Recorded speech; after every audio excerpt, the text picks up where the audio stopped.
اور اس قرضے سے جو انفلیشن اور جو افراط زر اور لوگوں کی جیبوں پر ڈاکے ڈلے ہیں، اس کا تو حساب آپ سے پاکستان مانگتا رہے گا سالوں. اور اس حساب میں آپ کو یاد دلاتی ہوں کہ پاکستان میں 70 سال میں کتنے قرضہ لیا تھا، کتنے پروگرامز چلائے تھے. 23 پروگرام چلاتے چلاتے بھی ہم کہاں پہ کھڑے تھے؟ 24,000 بلین پہ، ارب پہ 24,000 بلین کا قرضہ تھا.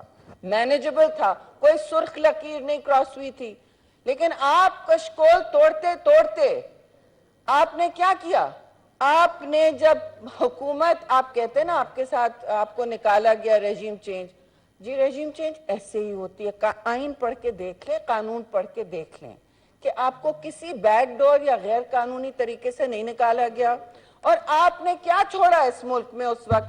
آپ نے ڈبل سے زیادہ قرضہ چھوڑا 4 سال میں، جو بذات خود ایک بڑا مطلب یہ کون کر سکتا ہے؟ عجوبہ ہے، ہوش ربا ایک بات ہے یہ جو دہرائی جاتی نہیں ہے. میں آپ کو سناؤں، آپ چیک کر لیں کہ 50,000 ارب تک آپ چھوڑ گئے قرضہ پاکستان پر. 50 اور 70 سال میں 24 ہوا. آپ نے 4 سال میں آپ نے جو No cross talk please. Thank you. آپ نے جو کیا پریولیج موشن تو آپ پر بنتا ہے پورے پاکستان کا.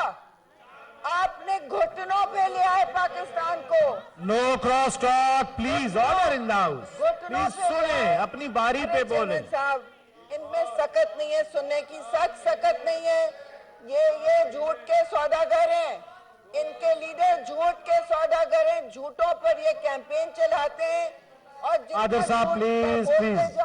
جتنا جھوٹ بولتے جاؤ اتنا وہ سمجھ اس کو سچ بنانے، اور یہ سچ بناتے جا رہے ہیں جھوٹ کو. ورنہ آپ کو بولنے کا موقع دیا جائے گا.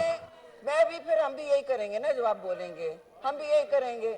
لیکن اور آج کی تو کہانی سنیں، آج کی تو کہانی سنیں. معتبر اور ایک جو ہوتا ہے انٹرنیشنلی کریڈیبل جریدے میں، لندن کے فائنینشیل ٹائمز میں جو سٹوری چھپی ہے، ان کے فورن فنڈنگ جس طرح ہوئی ہے اور ان کے ڈائریکٹ جیبوں میں چیریٹی کے نام پر کون سا وہ میچ ہے، ووٹون کون سا میچ ہے وہاں یہ کھیلا کرتے تھے کہ ہمیں چیریٹی دینی ہے فلانتھروپی کے نام. Please order. پلیز میری ڈاکٹر سوروردی صاحبہ گزارش ہے کہ آپ اگر سنیں تاکہ آپ کے ساتھیوں کی بات بھی سنی جا سکے. چیریٹی کے نام